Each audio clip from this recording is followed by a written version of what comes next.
Welcome to this tutorial on downloading and setting up WebStacks. Before you get started, let's look at the system requirements. As a full CMS, WebStacks is built with PHP and MySQL, so make sure your system meets the minimum requirements. PHP version 7.4 or higher, MySQL 5.7 or higher, or MariaDB 10.2 or higher, and a web server like Apache that can run PHP. Additionally, ensure your web server has right permissions for the necessary directories, and consider using an SSL certificate for secure connections. To start using WebStacks, head over to the official website at webstacks.click. On the download page, download the latest version as a zip file. After unzipping the folder, it will be named WebStacks by default. In this demo, we will rename it to Zalpine, but you should rename it to whatever you prefer, ideally matching the name of your project. Once you've renamed the folder, the next step is to place it in the appropriate directory of your web server. This could be within directories such as www, htdocs, or public HTML, depending on your server's configuration. Next, it's time to run the installation script. To do this, simply navigate to the admin folder within the rename project folder you've placed on your web server, as you can see on the screen. Remember to adjust the path according to where you have placed WebStacks to ensure you're directing to the correct location. When you access the URL for the admin folder, you will be redirected to the installation script. Before proceeding, ensure that you have created the database for this project. Additionally, make sure you have the necessary access credentials for your database server, as you will need them to complete the installation process.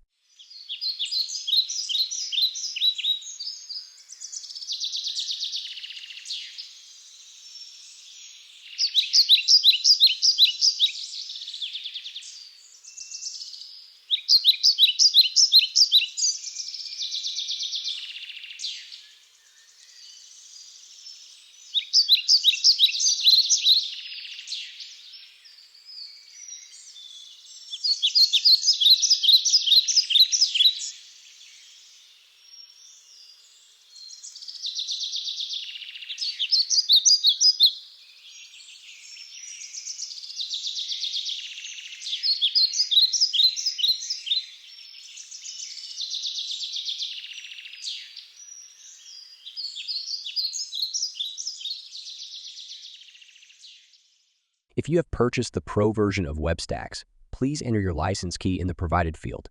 If you haven't purchased it, you can leave this field blank and continue using the free package. The free package is available for life at no cost and is ideal for single-page sites or trial purposes, allowing you to create one web page per site. This version supports unlimited users and websites. In contrast, the Pro package has no restrictions on the number of web pages per site, making it suitable for professional use while also accommodating unlimited users and websites.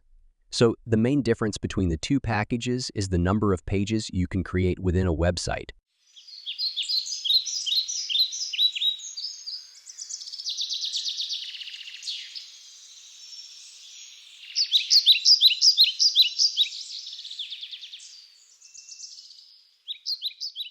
The installation is now complete. However, before you can log in to the WebStacks admin area, you need to delete the install folder. This step is crucial for maintaining the security of your installation. Once the folder has been removed, you will be able to access the admin dashboard without any issues.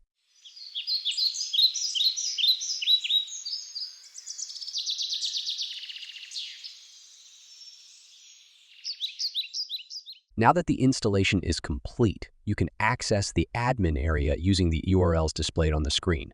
Be sure to adjust the project paths accordingly to match your setup. This will ensure that you can log in to the WebStacks admin dashboard without any issues.